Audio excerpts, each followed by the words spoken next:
Why have you been spying on me? Don't be cranky about it.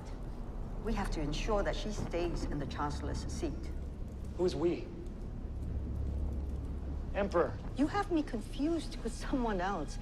I'm Philippa Jojo, retired captain of the USS Sinjo, now Starfleet security consultant.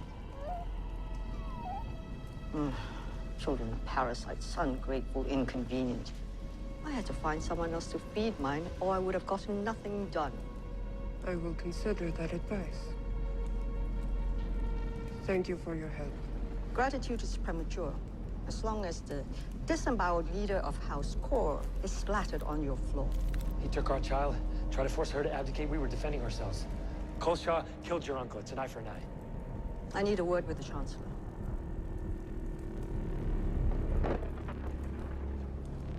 Every minute you remain here, your counselors must reorganize their tiny male brains to rationalize why it isn't them standing on the dais. They will assume that all your decisions are Tyler's. He is a liability. Can you kill him? I had to ask. He is a liability too. You can't show weakness when it comes to either one of them. I will not choose between the Chancellorship and my son and his father. I told you what I am here to protect. I am not giving you a choice.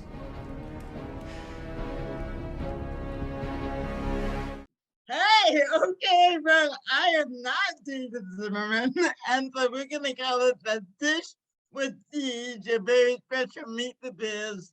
I am so excited to have our guest today. Hello, everyone at the studio, guys. She is an incredible actress, Mary Chieffo. She's been in Star Trek, she did Shakespeare Improv. I'm also lucky enough to call her a friend, and I really mean lucky because we haven't known each other long, but I just adore her immensely. So guys, let's give a big PSAW in person and Zoom and studio welcome to Mary Chieffo. Hello, Mary. Hey. How are you? I'm good. Thank you, Diana. I mirror all that you said so lovingly about me to you. I'm so grateful that the universe conspired to bring us together through improv. I And know, it's really great. I'm so excited to get to talk to you. So, this is Performing Arts Studio. As we are a performing arts studio, we work with actors primarily with disabilities. This is our Meet the Biz person. So that David Zimmerman, he does Meet the Biz every once in a while. He lets me do one of these, so I'm very excited. And the other staff member we have is Alex Hoagie, who teaches acting and spoken word. Then at the studio, so we are since COVID, we've gone hybrid, and we opened up about a year ago for some guys. So some guys still prefer to do on Zoom. We have guys on Zoom and guys at the studio. Hello, studio. And let's get started. great. So, gosh, there's so much I'm gonna ask you and talk to you about. But if you could just give us a little bit of like your background, like where you grew up, and we'll just chat. And some of the guys have different questions too, so I may bring one in every once in a while for a question. But yeah, where'd you grow up, Mary? Great. So so I'm currently in Burbank, and I grew up about 12 minutes from here. Valley Village in the Valley. So I am technically a California Valley girl. Sometimes surprises people. Often people think I'm like from some cool place in Europe, and I'm like, no. But I grew up in LA partly because both of my parents are working character actors, and I was fortunate enough to be raised in that environment where I was very much exposed to my parents, auditioning and making their living. I mean, so much of what we're fighting for right now with the strike is, you know, they made their living out of doing commercials and Right. guest spots, and, you know, lucky enough to be in some really terrific movies and all of the residuals there, and really built this beautiful life for me. I'm an only child. Mhm. Miracle baby, and so Uh, that's part of, you know, child of actors, and then a lot of stuff I was always kind of the center of attention, so I guess I continued to crave that. yeah, yeah, um yeah. So I love that because when I want to tell you that I was going to greet you with a Klingon greeting that said "Hello, my friend," and then I realized there is no "Hello, my friend" in Klingon. It's like, oh yeah, "What do you want?"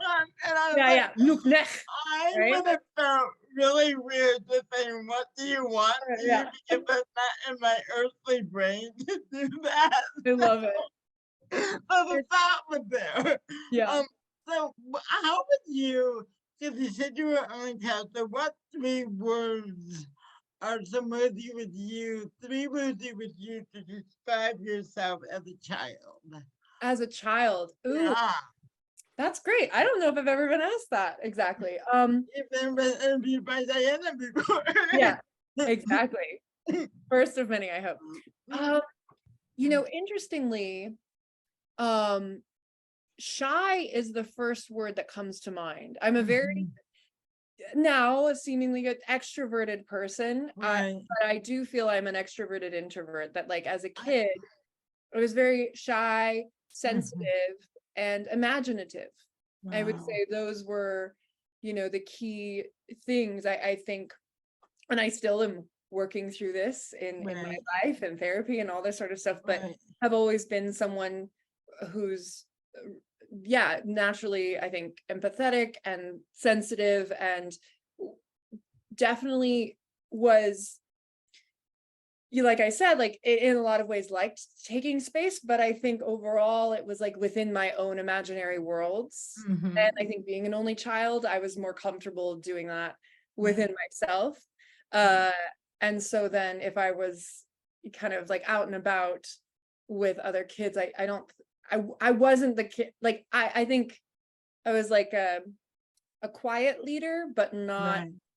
yeah. And we talk a lot about in our improv training Yeah. about the different circles from Mhm. Hudson Rodenberg, and Right. uh, the second circle of being very like present and taking things in. I think I would either be there or more of a first circle, kind of Right. listening and observing.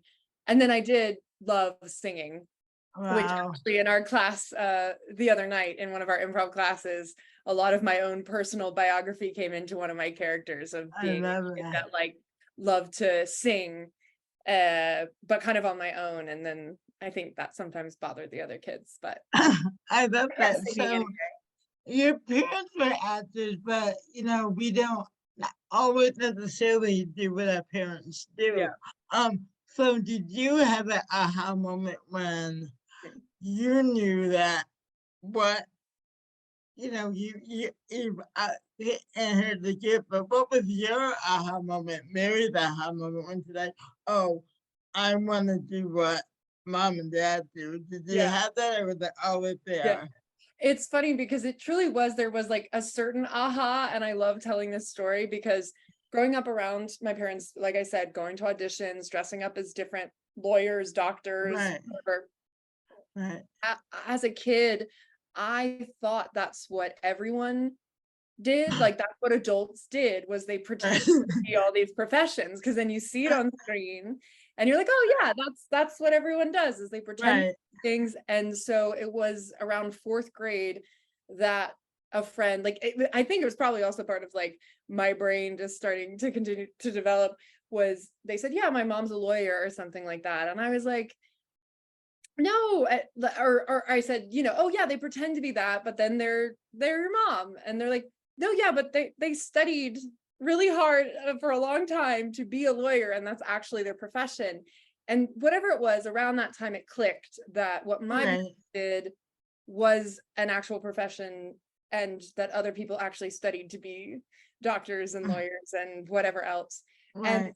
I was already, like I said, a very imaginative kid, and one of my best friends, Eve, who's still one of my best friends, we were always like making up games at recess, and then she got a camcorder, and we just started filming a lot of our imaginary games as movies. We were both like, we both had that sense of like, yeah, I want to be an actor. Like that's when it really started clicking. Then we would have like a school play. I went to a Waldorf school for my elementary school education, so a lot of what we would say non-traditional forms of learning, and so a lot of time outside, knitting, painting, all sorts of stuff. So that was already kind of innately a creative environment. But Eve and I were definitely within our class the ones that like would go off and like really be like, we're gonna write a script, and like we're gonna make this movie. And then in fifth grade, going into sixth grade, I also played soccer. And funnily enough, one of my soccer teammates went to a performing arts middle school that was called Millikan, and now is the Louis Armstrong Middle School that's right over here in the valley as well.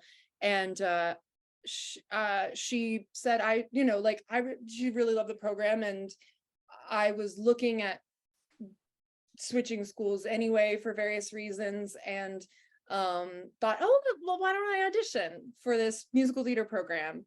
And I did, and I got in. And I think that was definitely a turning point too for my parents, of being like, they knew I was innately a creative person, but they saw it was something that I was passionate about. And then, it's not about the end result, but I did audition and get in, and there was something that the school was like, yeah, let's encourage this in her. And my mom said we took a tour of the school, and she could see how excited I was. And so as a parent, she wanted to encourage that, even though of course she's aware of how, as it becomes a profession, it can be, pretty intense and hard. But from there, I really became such a musical theater kid. Like I was already singing all the time, and then I like found more people that wanted to do that. And then from there, ended up going to a different high school.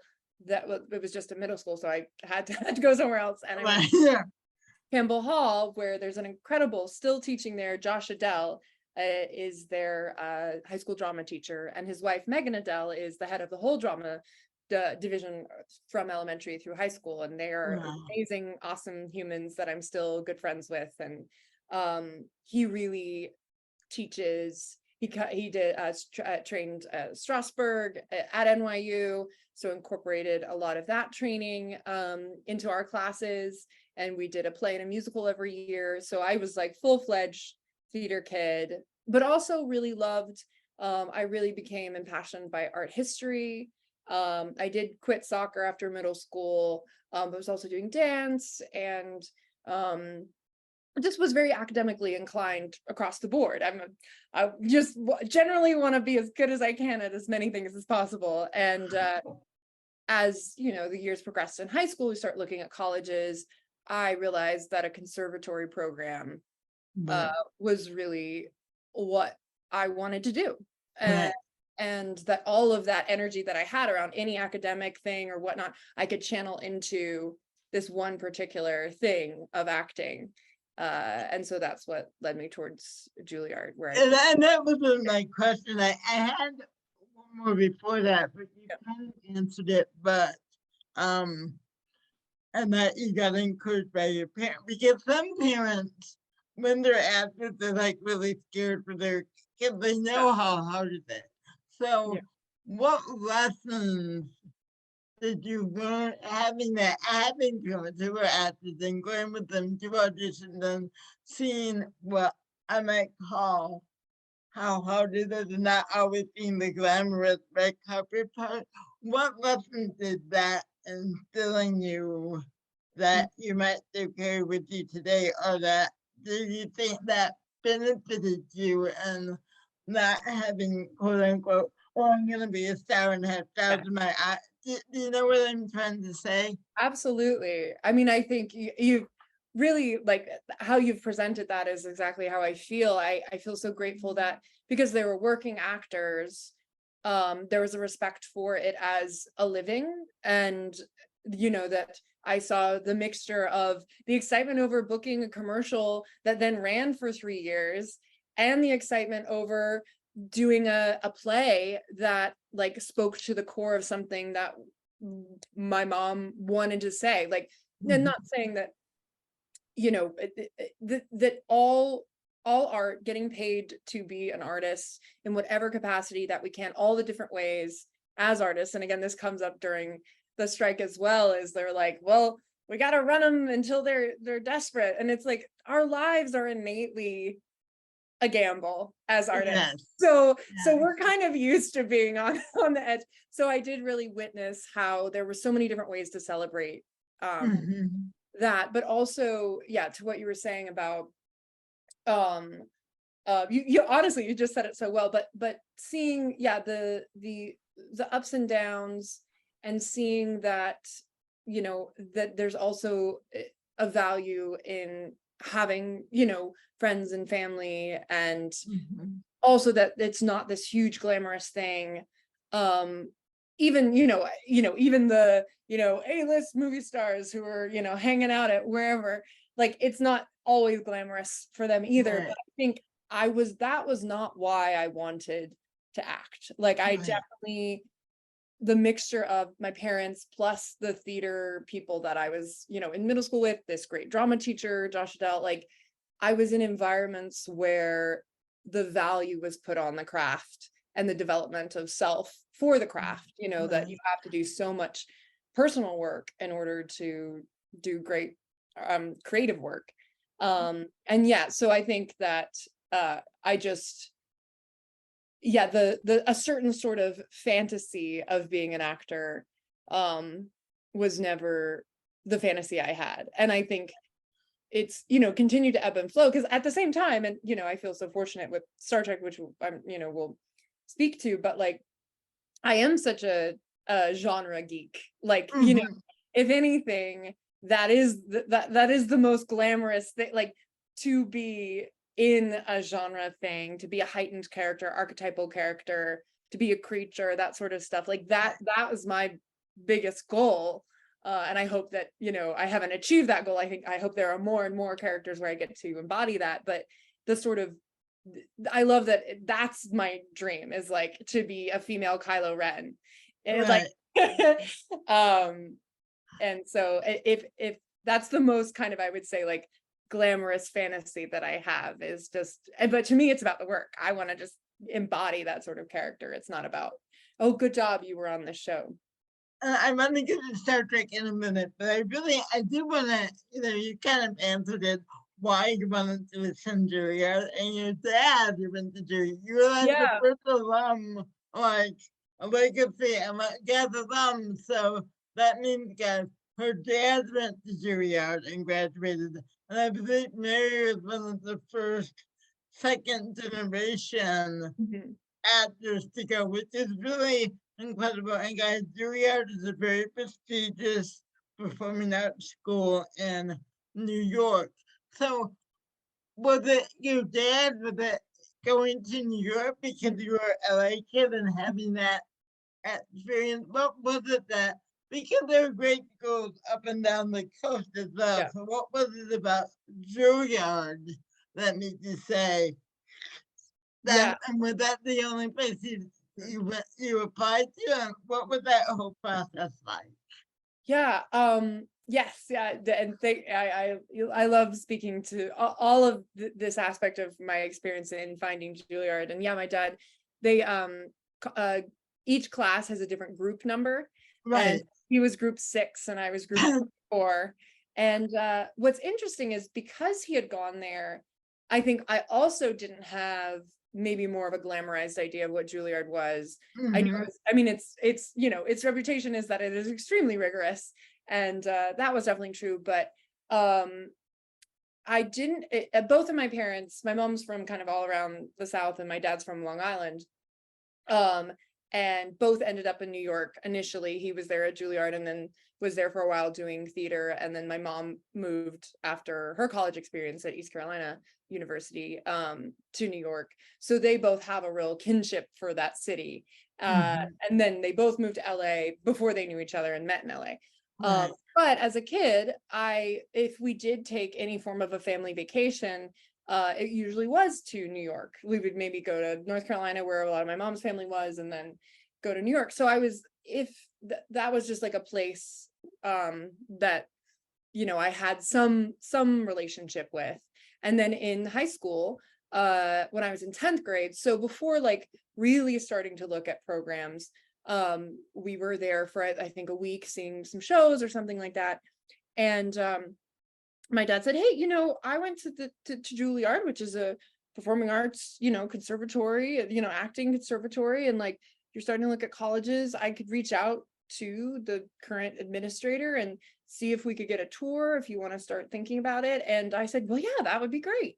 And luckily, and to, you know, Kathy Hood, who is still the administrative head and just incredible human, she, you know, was around and gave a tour. And like I said, I was very academically inclined elsewhere and was a bit, I said, so, well, how, I think I literally used the word, I said, how is the academic rigor here? And what I loved in her answer was, as getting a BFA, which I did get, I did take a liberal arts class every semester for the first 3 years in order to get that. But you're primarily doing voice and speech, all the different things. And she said, the rigor that, you know, you might be putting into a different sort of liberal arts class in a liberal arts setting, you know, college setting, you're just transferring that to your scene study work, to all this different stuff. So to me, because it's 9 a.m. usually until about 10 p.m. Every night, a mixture of classes up until dinner time, and then rehearsals in the evening for 5 days a week, and then rehearsals on Saturday. So it is, you're just constantly doing, you know, various forms of training. But again, for me, that was very exciting. And I'm a very, as we well know, very physical, very vocal.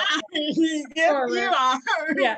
And to be in a program where that was such a big part of like character development and transformation was so exciting to me. But yeah, so I, you know, was fortunate enough, because my dad was an alum, he, you know, was able to connect me with Kathy. And then that kind of sparked the overall idea of looking at conservatories. And so to your question of where else I was looking, I really also loved the North Carolina School of the Arts program. And those were my top two choices. I felt that they both had this like physical vocal development that I really responded to. And then also I did look at and applied to Carnegie Mellon. I think those were the three. And but I did know in my heart that like if I got into Juilliard, that was where I wanted to go. And quickly, a conservatory, can you kind of define that as opposed to a theater program in a liberal arts college? So how does that differ as a conservatory? Can you define that, please? Yes, to the best of my ability. But yeah, essentially with a conservatory and getting a BFA as opposed to a BA, the Bachelor of Fine Arts versus Bachelor of Arts, I guess. Yeah, I really guess. That you are, it is like it is more specifically targeted towards, like in my case, drama, and they also have like dance at Juilliard and in the music program. So anyone, like if you have a BFA in drama, it's that most of your classes have been in whereas with a BA, there's more space, you know, and at a liberal arts college, you could be taking classes across the academic spectrum. Like you could be taking science and math, you know, English, any sorts of, you know, and some really wonderful liberal arts colleges I remember looking at, had I decided I didn't want as much of a conservatory program. And I think, you know, a lot of folks gravitate towards a liberal arts college Right. and getting a BA because they want to have they're from high school aren't feeling like they really know what they want to focus on, because some Right. maybe like, I know I love the arts, but like I don't know if it's filmmaking or if it's acting or if it's directing or Right. you know. And so a lot of these, liberal arts colleges just allow for 4 more years for folks to hone in on what they want to do. And I think a lot of people speak to how ridiculous it is that we expect anyone at the age of 18 to To know be ready. with their Oh, lives. exactly. Yeah, How you yeah, at 22 when you graduate? yeah. It's really funny. My nephew is 16 and a half, about Mhm. to be, so I was like talking to him yesterday. And I just said, I can't believe in a year and a half you'll be legally a man. I'm like, you won't be a Yeah, man. At the end of the law, you will be yeah, a man. yeah, yeah, And the yeah. eyes of that, Legally, yeah, and the eyes of that now, you will not be a man, but in the eyes of the law, you will be. yeah, yeah, yeah. So you go to Juilliard. What would you say? You leave probably do an hour on Juilliard, but my question is, it is rigorous. But did you feel you had the emotional support? Because I've had friends who went to rigorous programs that also, you know, sometimes they break it down to build you up, but they didn't have that emotional. So do you feel with the rigor of the program, there was also that emotional support? Because you guys Mm. are young. I mean, you are 18, 19, Yeah. and so you're still finding who you are at that point. So did you feel you had a balance of that or not? Yeah, another great question. I'm not surprised at how wonderfully thoughtful and thorough your questions are. Um, yeah, I think that was actually, I really think that Juilliard is a program, and even more so now, like I'm still connected with them as an alum, and I think they're very aware, and thankfully, because of Jim Houghton, who sadly passed away a few years after I graduated, who was the department head. He came in about 10 or so years before I auditioned, and he ran the Signature Theater, which is an incredible off-Broadway house, and they have a whole incredible theater now, kind of literally off-Broadway. But he came in, and there used to be a cut system, which actually is part of the tie-in as well with my dad. He was a victim of the cut system Yeah. at Juilliard, as was many a great actor. I mean, like the list of Juilliard actors who were cut, and then but they even in my dad's what would have been his fourth year, they hired him back to do a production of Midsummer. Their cut program was, it created a tension that didn't need to be there. And actually, oftentimes the cut was not because of talent, it was because of that era. Drama programs and theater training, while theater has existed, as we know, kind of from the dawn of time and storytelling, actual training is so new. And Mhm. unfortunately, up until recently, and still in many environments, is quite toxic and is kind of like, well, what do you have to prove to me? And I think, early on the program at Juilliard and all the very, high-end drama training programs, Right. had this reputation for kind of tearing you down and then allegedly building you back up. But a lot of folks felt tore down and never built back up. Right. But when Jim came in, he said, we're going to get rid of the cut system. We're going to cut the cut system and just have a more rigorous audition process, which I did get to be a part. You have the initial audition, a callback that day, then a whole callback weekend where you go to the school and Wow. experience classes. And so it's really about getting a feel for Right. what is the right fit. So they spend a lot of time, to you're saying, in the emotional support. Like Jim's whole premise was, we want to bring in 18 students. They bring in 18 students who we believe in, who are flawed human beings, as we all are. We Right. all have our strengths and weaknesses, but there's an energy and a passion and a talent, and we want to support you for those 4 years. So if you're struggling, a lot of ways in which folks could have been cut in the past because they weren't showing up, or, that whatever it was. Right. Now it's about, hey, let's have a conversation. Like, come up to the office. Let's see how we can help you. Why is this voice and speech class really challenging to you? Or, whatever it is. Or like, even I was so thrilled to be there in my, first year, all 4 years. But in that first year, it was my first time away from home. Exactly. And also it is a mixed program. So it's BFA, MFA. Right. So half of my classmates, more than half were like not out of high school in my case, because it's still, some people coming in having taken time off and whatnot. Right. So I was the youngest gal and like one of the youngest in the whole class. Right.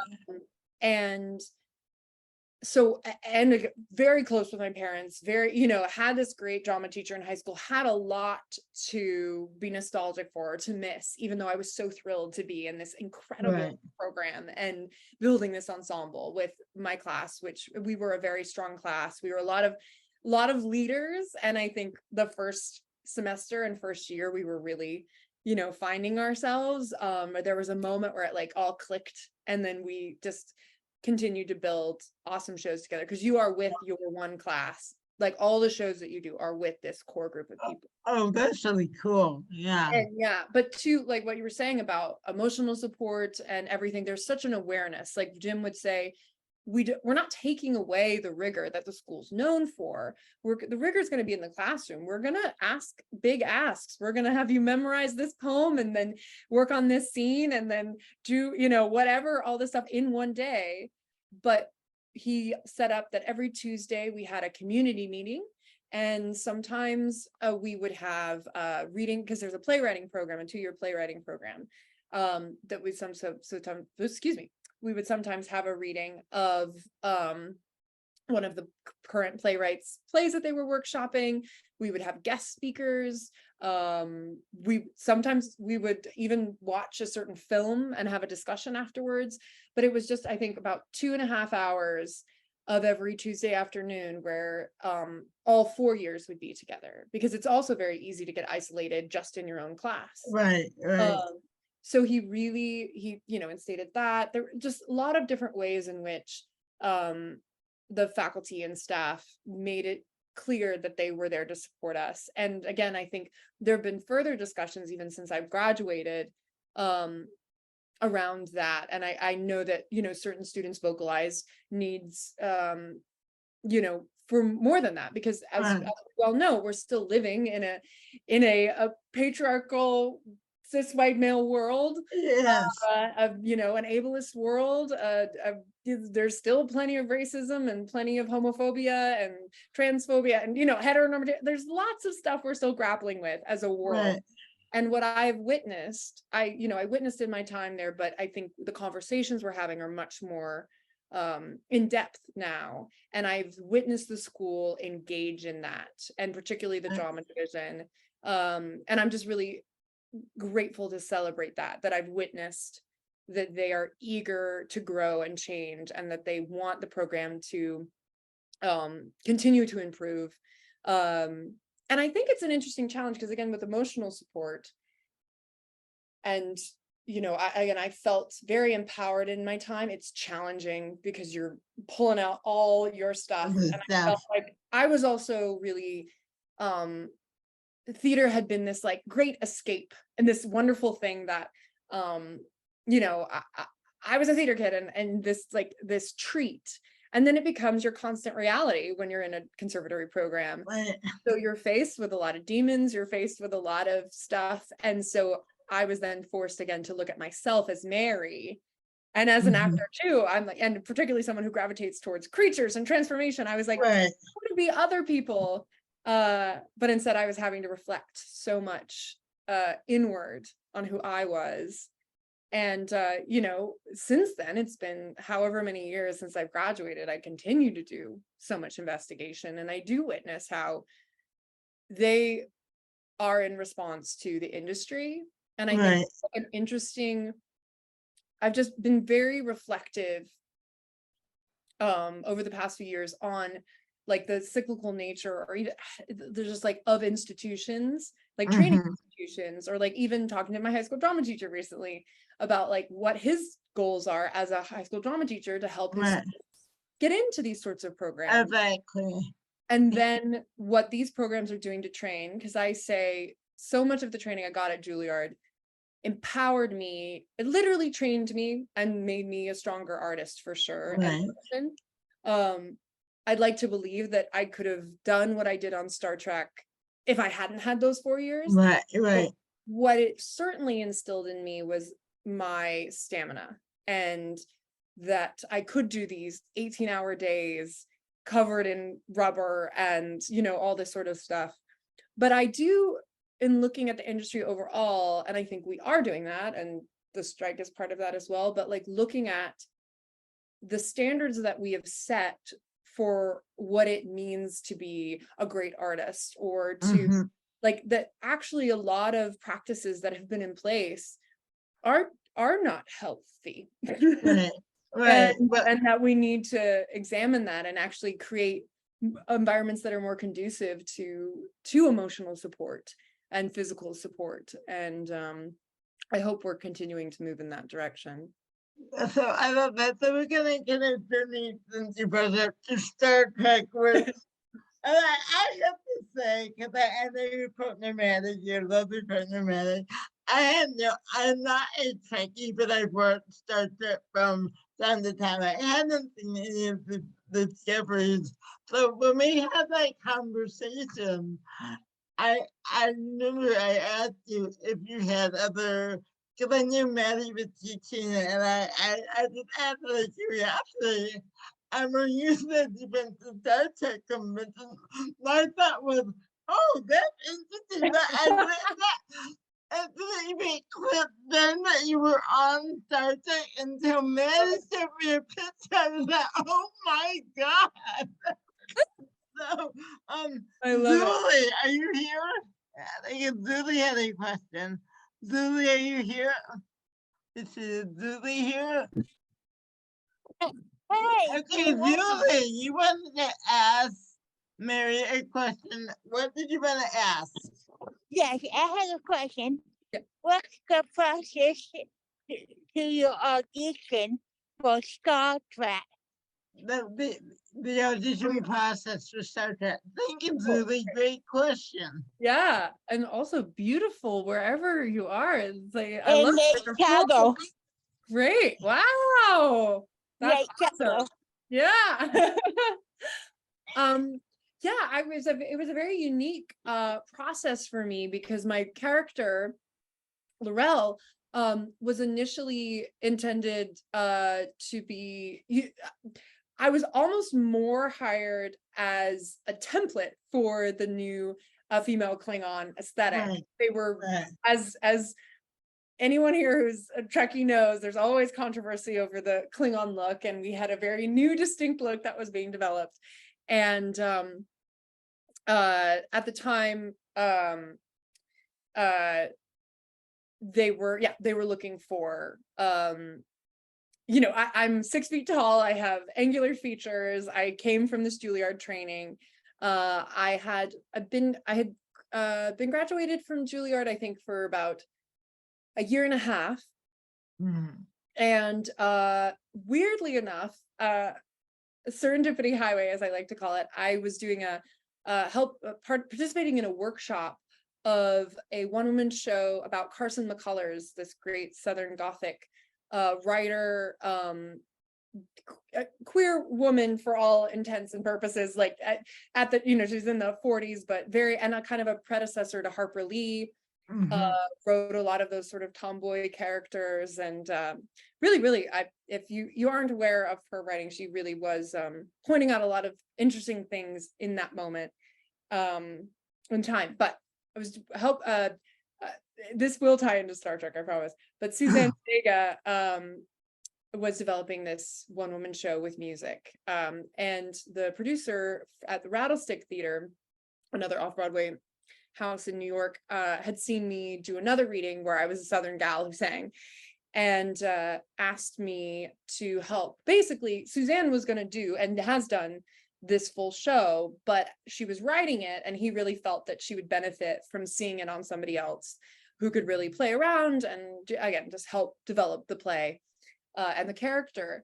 And, you know, I'm pretty fresh out of Juilliard, and I'm like, yeah, the opportunity to work on a one-woman show and work with Suzanne Vega, and she collaborated with Duncan Sheik. The songs are just really gorgeous and really sat on my voice well. And so I had been part of a few workshops for that. And the final workshop, well, actually the second to final, the penultimate workshop was in LA at the beginning of, I think the beginning of 2016, fateful year.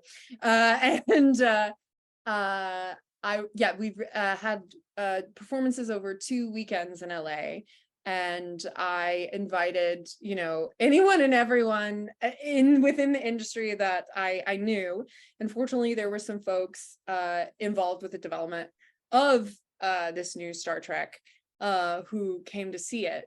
And so it was a combination of like me playing Carson McCullers, this Southern Gothic woman, and singing, and not the most Klingon thing in the world, was kind of my audition, on top of CBS casting had come at the end of our 4th year at Juilliard.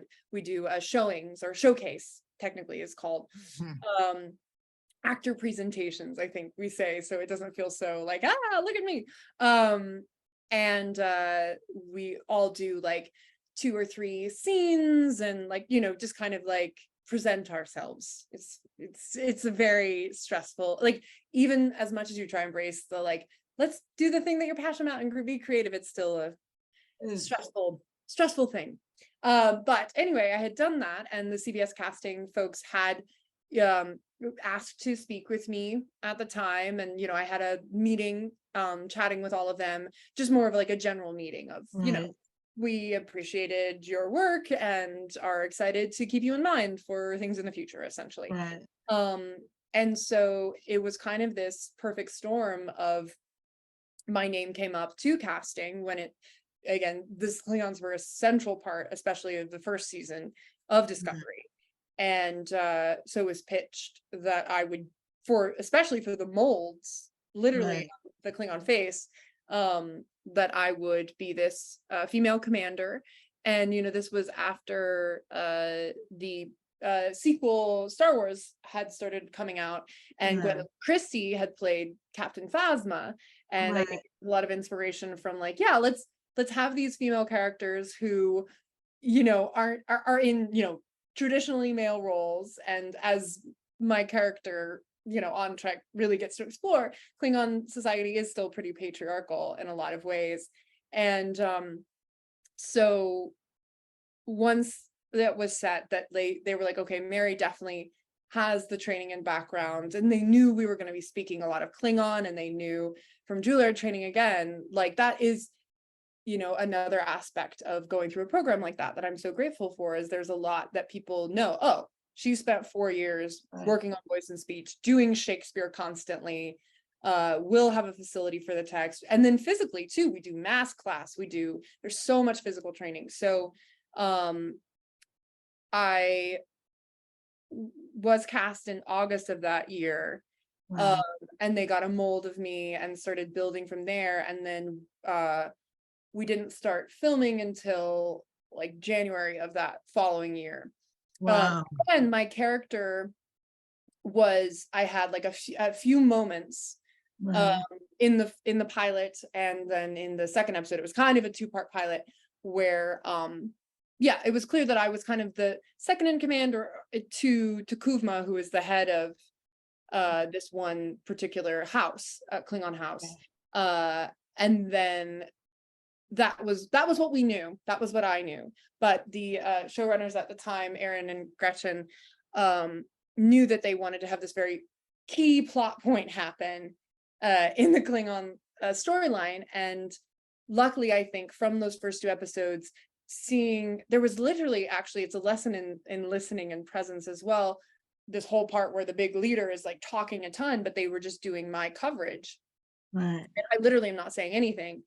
and one of the writers was there and just came up to me afterwards and was like, I could see you taking it in. And it is this funny, I joke about this with when you do have such heavy prosthetics and all that. A lot of my comments and notes on set would be, wow, it just looks so real. Like, and it's like, if somebody said that to you in your human face, you'd be like, yeah, I hope so. But I do think I found, again, I think through my training, through just the fact that my eyes are shaped in a certain way that allows for expression, that I had a strength for communicating through the prosthetic. Right. And then once there was the 4th episode of that season, that was when they wrote a lot for my character, and all in Klingon in that episode. And from that point on, I say I was kind of always auditioning. I felt that first season, because nothing was guaranteed. I wasn't signed on as a regular, and I wasn't even really signed on as a recurring role, like in the traditional sense. Like they were like, oh, we want this character. But after that big 4th episode, that was when the writers did say, okay, this is the arc that we're looking at for the whole season for your character. So there was a bit more of a promise. But again, you never know. Like, you can have an idea for a story, and it doesn't even mean that the writers don't want it, but there are so many different cooks and so many kitchens that you really just have to like put that all aside and show up on the day and be present and do the acting work that you know to do. But I did feel after that 4th episode, that felt like a whole part of an audition process. And it just kept escalating. Cool. Well, I'm going to bring up Linda. Can you come up, Linda? You have a makeup question. So, Linda, can you come up and ask you a question, please? Sure. Yeah. What did you want to know about the makeup? Yeah, it was your book. Is it long term or short? How long it took? Yeah. So in the scheme of prosthetics, it's on the shorter end, only because I've talked luckily enough to Doug Jones, who is also an alien on the show, and he's been through 16, 18-hour makeup applications to then do the actual acting part. And mine would be about 2.5 to 3 hours every morning, which is still a lot of time. And yeah, often I would have like a 3:42 a.m. pickup time. That was the earliest that I would get picked up if I was like the first shot of the day.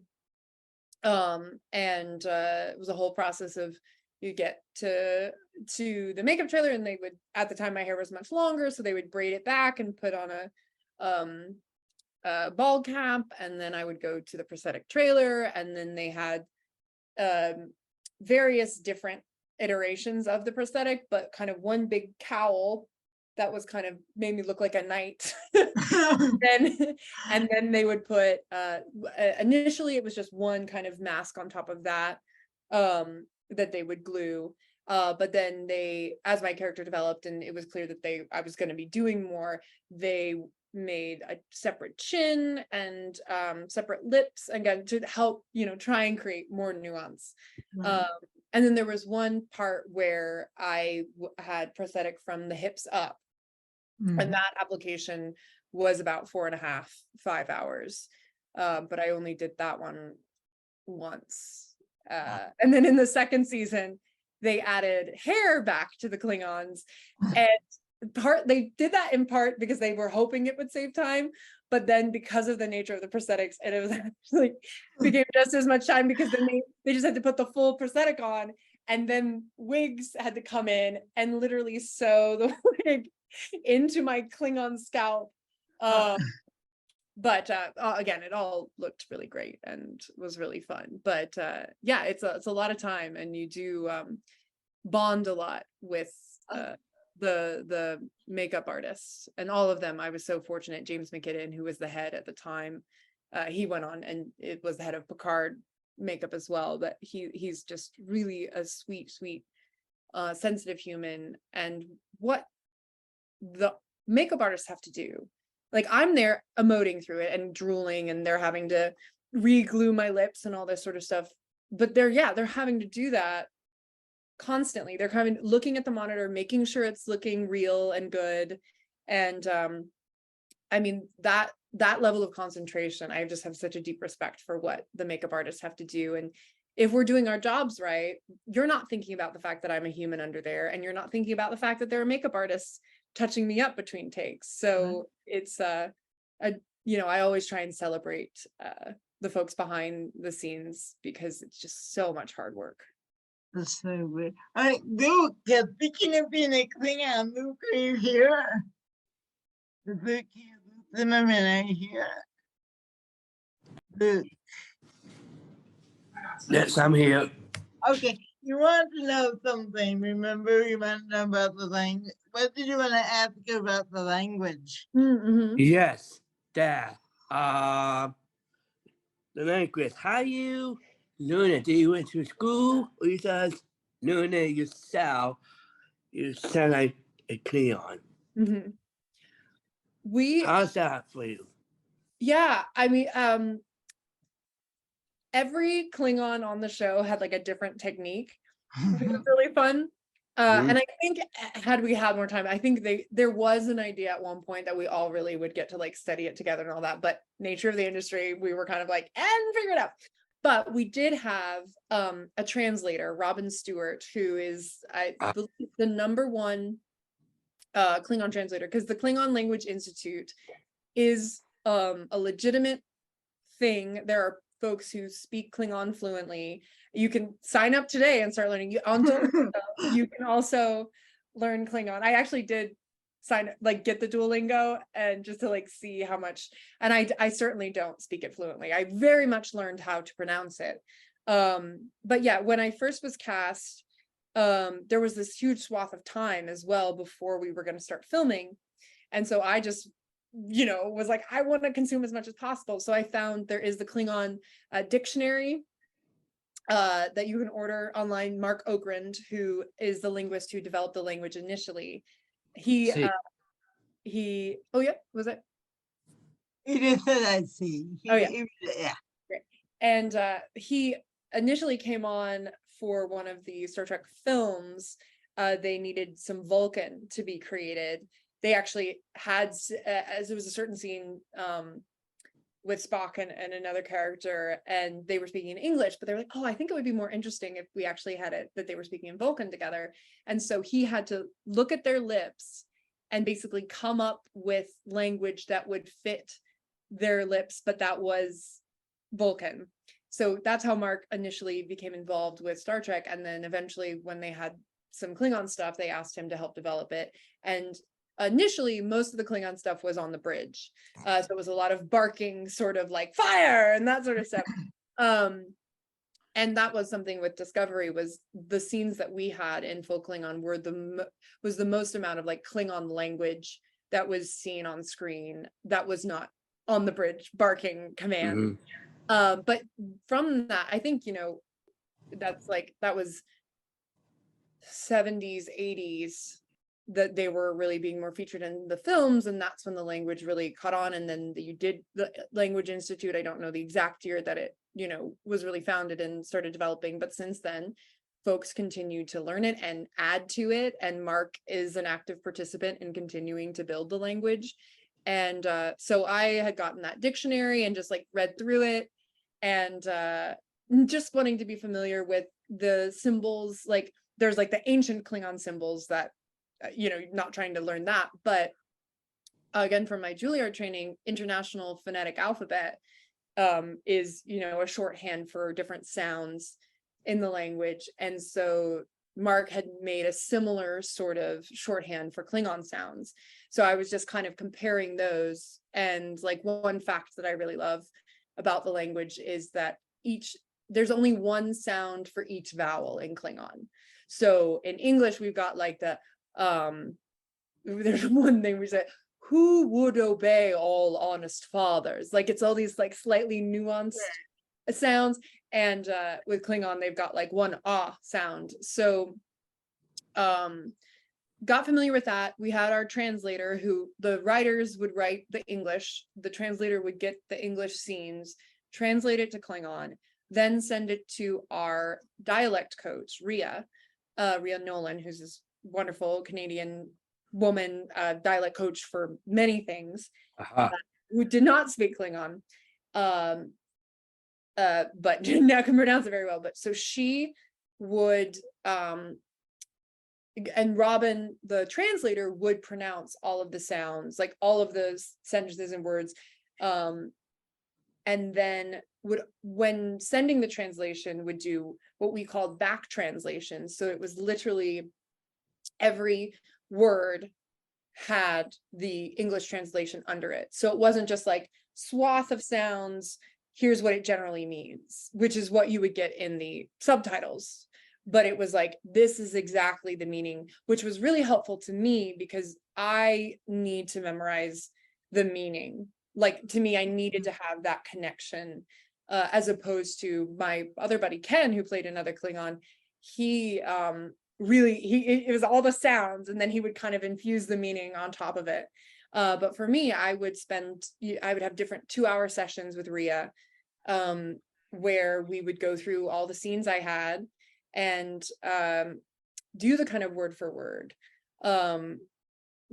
Like a bichachmech yamosh is to conquer, compromise. So bichachmech is to conquer, and then compromise is yamosh. So we would kind of do that sentence by sentence, and she would do it so that we'd be hearing the meaning plus the sound, and she would obviously correct if the sound was not quite hitting in whatever way. And that's how I would drill it. So once I got to set, and then I was lucky with all of my scene partners, even though we had different memorization techniques, we would find time, if we could, to run the scenes together before we were on set. Often we would do it fully in English and then fully in Klingon and then a little bit of both, just really learn, and have a good sense of like what was happening in the scene. Because usually on a TV set, you're kind of showing up and it's happening, but it's in English and you're kind of, all right, well, how are we vibing?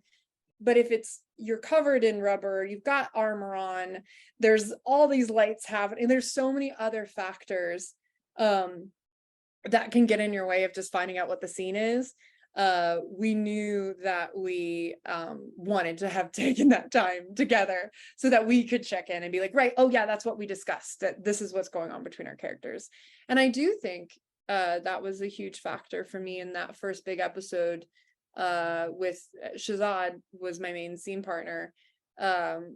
We really took the time to find out who these characters were and found their humanity, for lack of a better term. I just was really grateful. And again, because also breaking down Shakespeare, I used a lot of the techniques that I used there, both in rhythm and, so much of the voice and speech is like objective. What's the objective word? What's the noun? What's the verb? So like ways in which to find inflection and again a humanity to the language and meaning to the language as opposed to just barking it out. But it is a process. I mean, it's a lot of work. Every time I talk about it, I'm reminded of how much hard work it was. Okay, so guys, the guys at the studio are gonna eat lunch. We're gonna go to about 12:30. But the guys at the studio, they're gonna become the lunch and learn for the guys at the studio. But one thing, and I think you kind of answered it, the challenges of it being really physical also. And what really fascinated me about your work is on the show is like your emotional availability and still being with all the armor and everything that you had to do, your gift as an actor still comes through. And did you find it? And Mark, I'm gonna bring you up in a minute to add to that. This is the Calais, so we're bringing out Mount Poper. But I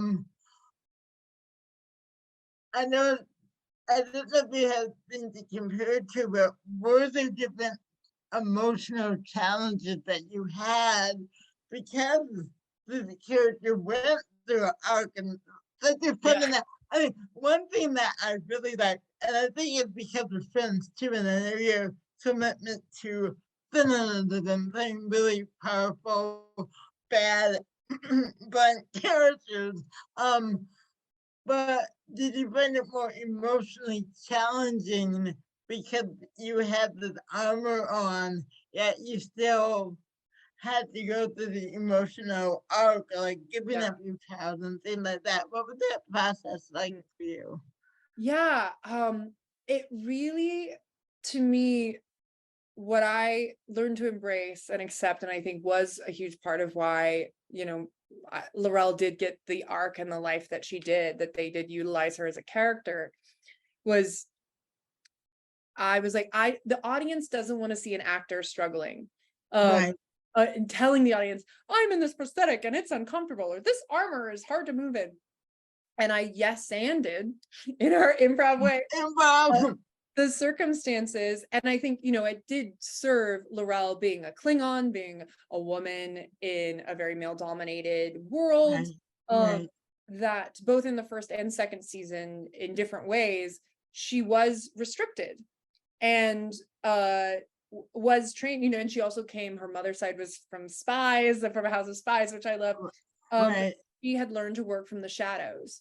And so for me,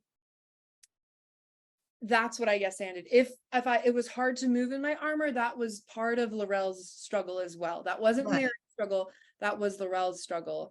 And I did really learn to eye acting, which you'll appreciate this too, Diana. My partner Maddie, who we've referenced, wrote a Yeah. short film that we produced. Right. Yeah. Fair We're enough, gonna so- get to that in a little Yeah, bit. but during the editing process, our editor was like, this is a weird comment, but Mary has really great eye acting. You, But part of it was we were laughing and I was like, oh, it's because in the prosthetic, my eyes were like one of the biggest strengths that I had to communicate. right. And it Right. really, again, I think, yes-anding it also, again, informed then when I did act as a human, just it made me embrace that, yeah, it is a window to the soul. And that, again, embracing that whatever challenge I was feeling, and emotionally too, what you were saying, especially like, Would like to ask a question and speak. Right. And Shadow, can you mute, please? There, we okay, finish. Go on. Yeah, we were. yeah, but just that again, Laurel was very restricted, both in the first season as someone who saw herself in the shadows, who didn't see Right. herself as a leader. And then even further, even when she does attain power, having to uphold, Queen Elizabeth, and was a big archetype that I look to. Right. Once Laurel is a leader, and Queen Elizabeth had to become the Virgin Queen, and like that. So often women are asked to rescind certain elements of themselves, Right. in order to be seen as leaders. So to me, it was continuing to embrace that. And then literally between takes, I mean, the unglamorous parts of, like, I would be up on this, crew would create these like big kind of wooden block chair things that they used to use in like the 30s for like either like monster movies or like Right. silk dresses to make sure they didn't wrinkle. So I'd be propped up on that with like ice packs on my wrists and like a fan.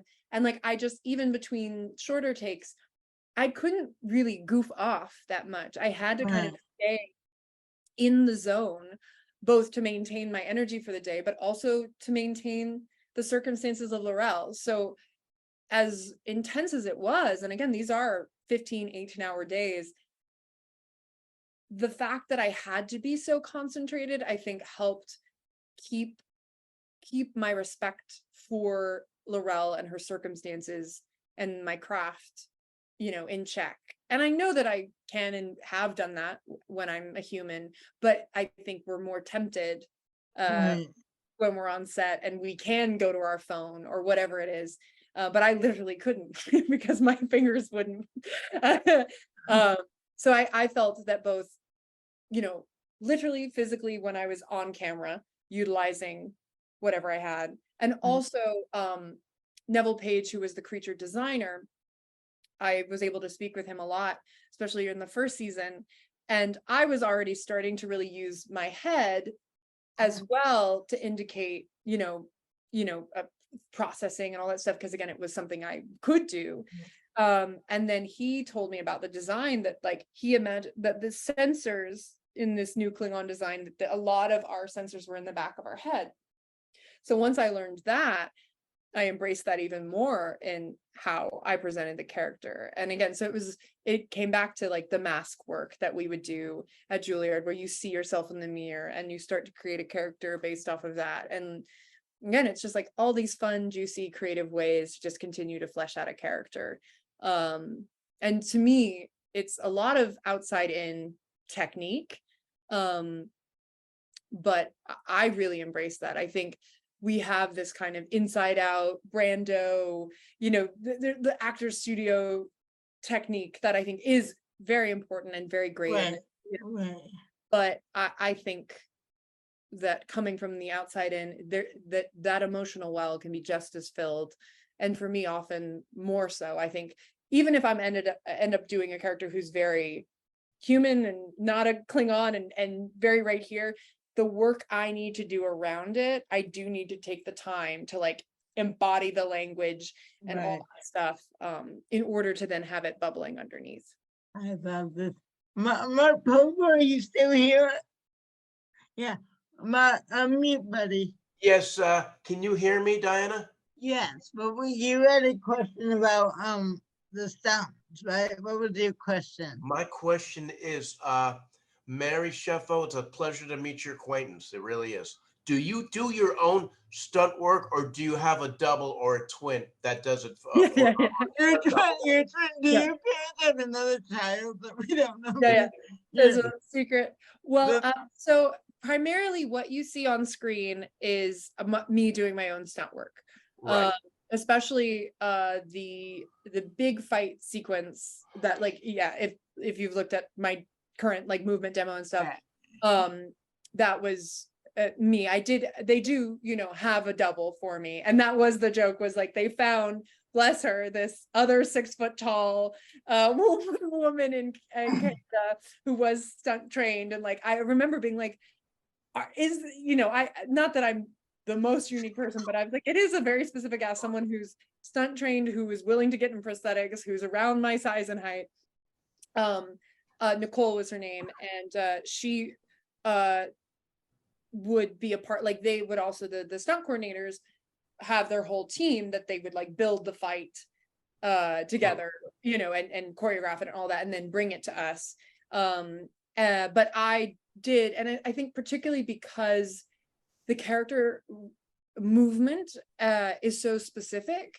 It's true with any character, but especially with the prosthetics, and like again, that second season, that fight sequence, I'm in that copper dress, like everything, in heels, the cobblestone, ash falling from the sky. It was a lot.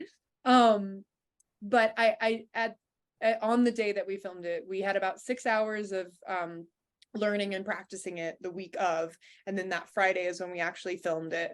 And there was like one take where it was primarily focused on Shazad, Tyler, the character, where they did sub my stunt double in, but other than that, all of what they filmed was me. And I get, like I say, I come from physical training and some stunt work. Obviously there were a few moments in the first season like where my character got like flipped and stuff like that, and that is definitely where my stunt double also she did that, because that's there, I think with stunts, the stunt community is so important, and what they do is also a huge field that needs to be celebrated and respected. So I never wanted to overstep and say no, let me do this incredibly dangerous stunt, but in the moments where it was like, yeah, from my training, I absolutely can do this fight sequence. So I was grateful that they really honored that, and honored that it was that I wanted to do it as the character, because to me it was about Laurel's expression. And I find too, with her being a female Klingon, there is this interesting mixture of, there's a fluidity to her movement, but also an aggression. And I really loved finding that, especially in that fight sequence in the second season, because they gave me like two-handed swords and you know, a lot of different moments. And I also really appreciate, and I think it is in the demo clip, the way the, you know, the arc of the choreography was that I think I got to have the last move, that Tyler was the one in jeopardy, and that I kind of came around and stabbed that last Klingon. So you know, it's really fun to look at these different choreography sequences with stunts and see the way that it's a part of the storytelling as well. Like that is also representation, which I really loved. So yeah. I am amazed. I applaud you for all the hard work all you guys do. I really do. And thank you very much for sharing this moment with me. I appreciate it. Thank you, Mark. So guys, we actually, oh my gosh, we have like 10 minutes of this so much. I want to do that very simple part two. But let's kind of move on from Star Trek for a little bit. So you do a lot of physical work in your head, your Iago project, which was just incredible.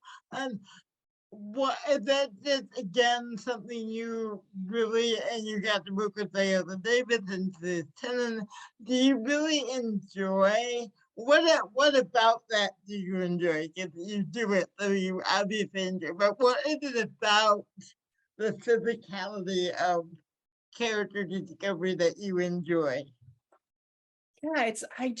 Yeah, to me, I have always connected, I think, with myself. And it's interesting, like we do a lot of improv together, Diana and I. Yeah. I'm also in a improvised Sondheim class right now, where we're doing, you know, through song and movement. And I've been so excited to take that class because I think on an improvisational level, I trust myself more. I think my brain, I have a very high frequency brain, which I'm grateful for.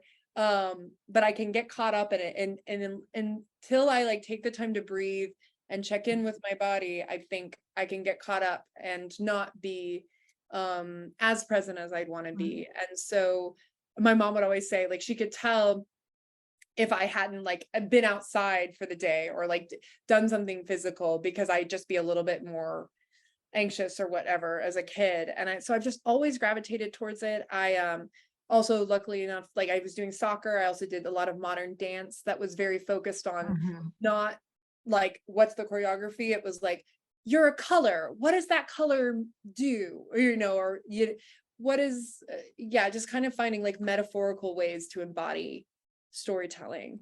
So I think I just feel a real kinship there.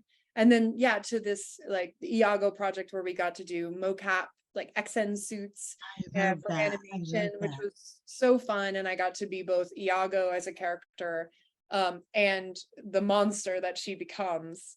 And to me, again, it speaks to something just really profound that I feel connected to. Again, music and movement have just been a part of my life from the get-go, and so I feel very connected there. And then like with this project, with connecting it with Shakespeare and modernizing Shakespeare, and being so fortunate to work with a place like Juvie, which is Viola Davis and Julius Tennant's production company, that is all about, you know, diversity and inclusivity across the board, you know, and you know, genuinely, you know, what it means to be truly inclusive. So to be doing that in a world, you know, to be in an environment where that's so celebrated and supported, and they come, you know, coming from the theater background. But it just makes me feel alive, and makes me feel like I've done something for the day. I love that. So I probably have a million more questions, but we have a short time. We're gonna do very, very deeper part two. But I love it. Every morning was such a powerful film, and I know that queer representation is very important to you. So my question is not so much about that, but when you work with Maddie, your partner, how do you develop a project, and how do you work together? Because when you're working on a film, you not only you have your personal partnership, but then you have your business partnership. So how how do you balance that more? You know, do you Mhm. they kind of say, okay, now we're gonna be married a couple, and now Yeah, we're working on yeah, a business. So how do you work together and yeah. make that work, that balancing? Yeah, I love that question. And I think, Maddie and I came together as collaborators first. Exactly, Uh, yeah. so I think that, collaborators and friends for a long time, and then came together romantically. So I think that we had such a strong foundation in the fact that we knew we loved to be artists together. And I think, some partners are like, I want to be completely separate in my field, like that it's like you do you and I do me over here. Right. And I think for me and Maddie, there are definitely things that we do separately and support each other in. But we love working together and we love supporting each other. And I think, yeah, and specifically like in the every morning process, the seed of that came from a feature that Maddie had written. And then Maddie had put together some samples of their writing. And we read this scene that kind of is the kind of core scene of Right. and I was like, I feel like this could just be great for us. Like, is it a proof of concept of this feature, or is it just its own separate story? I just am interested in what this could become. And then through talking with our dear friend, Dr. Erin McDonald, who's the science consultant for Star Trek, Right. moving into more and more producing, we started talking, and then it was like, I think it's a short film, and I think it's a self-contained short film. And then from like that moment till like picture lock, that was about 9 months. And I really love being on the producing side with Maddie, because Maddie is definitely the writer. And, they are specifically an actor and an improviser and performer, but have an incredible mind and really, really right. I mean, is so prolific. That is a very prolific writer. And I'm just grateful. Like, I love being on the producing side. So I think in that respect, that's one of our like strongest kind of collaborative Right. uh forms is Maddie will write, we'll read something out loud, I'll offer some thoughts, and then Maddie go, okay, cool. And we play. So I think that's something that we really love doing and are still doing. Maddie continues to write plays. Like, it's one of my favorite things to read something out loud and offer some feedback. And I'm just now empowering myself to start writing my own short films. So like, that's also something I'm working on. And Maddie, of course, has been incredibly encouraging and excited for me to do that. But in regards to then acting together, and as you know from the short, it's not a light comedy. There's a lot of No, it's not. stuff that goes on. And I think that, we luckily, Kelly Lohman, our director, who is also an improviser and someone that Maddie's known for a very long time and I've known for a good amount of time, really took us through, like, we had a lot of rehearsal before filming where we talked about our characters and their history and their background, and really let it be this sacred process between the three of us, director and actors. And so I think, yeah, finding ways that you create that sacred space for the creative. And then, yeah, I think for us, the task is, and I think we're quite successful at it. And I think even like this past weekend, we're about to launch into some shows that Dan is also going to be in, and Yes. classes. We both have a lot going on like these next 2 weeks creatively. And so taking the time like this past weekend to go like, you know what, we're going to stay in this weekend for the most part, because we're going to be out most of these next 2 weeks. We're going to play some board games. We're going to just have a nice meal. And just being, disciplined about the moments, and we still ended up, doing a lot of creative things as well. But, and the nature of this industry and this business as actors, with a strike or no, is one day you could be working on one creative thing because there's a thing, and then another thing pops up. So like, there is a certain allowance for spontaneity that you have to have. But I feel like we both have really celebrated that, because we both value our relationship so much. We go, hey, yeah, let's have our date night. Like, we do literally have on our we have a combined calendar, and we always have date night on the agenda in the weekend, and sometimes it's Saturday night, sometimes it's Sunday night.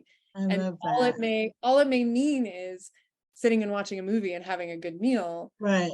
Just a reminder. And we're constantly around each other, but we're also working and like Right. have that little bit of an isolated moment. Couple to- goals. Yeah. Couple goals. Yeah. I'm so sorry that because it's like if they have a class other than the hour and I did it. I literally could probably talk to you for 2 more hours and Gavin, but we didn't get to everyone but Mary from though. Not to get emotional, but you know, the pandemic, I always say the silver lining of the pandemic was I found my improv family. And I never really thought of myself as an improviser before. And I mean, I like improv, but I'm like, hey, I am. And I Yeah, fair. thank you because you guys have been, I've felt so welcomed into this narrative community of narrative improv, which is my favorite form to do. And you're part of that. And so thank you, because like, you are busy and you have a lot going on. So just on behalf of Performing Arts Studio West, thank you, my dear friend and my lovely friend, for taking them time to talk to me. Oh my God, I love and adore you so much. And I will see you tomorrow. Yeah, I know. We got rehearsal and all that stuff. But yeah, I just echo what you were saying. I'm so grateful that the improv world has brought us together, and I love watching your work. And if y'all haven't seen Diana improvise, you have opportunities coming up. Because she's just such a wonderful improviser and a delight to play with. I'm always eager to see all the different characters and choices she's gonna make. So I'm just really grateful that we get to play together. Before we go, what words of wisdom would you like to leave these guys? Is there anything you want to say? What are the words of wisdom you would like to leave our guys today? I would say, and I'm thinking of like, what's the thing that I also want to say to myself? Yeah. You know, I mean, I think, you know, give the love to yourself that you would give to others. I think I love that. that's a big one I'm working on right now. That's something, again, Maddie as a partner will often say, well, what would you say to me? You know, if I'm like, well, this thing, I'm struggling with this, like, what would you say to me if I were telling you I was frustrated with this thing? And I'm a lot kinder to them, you know, than I might be to myself. And I think that that's, if we could all do that, we'd be a lot happier.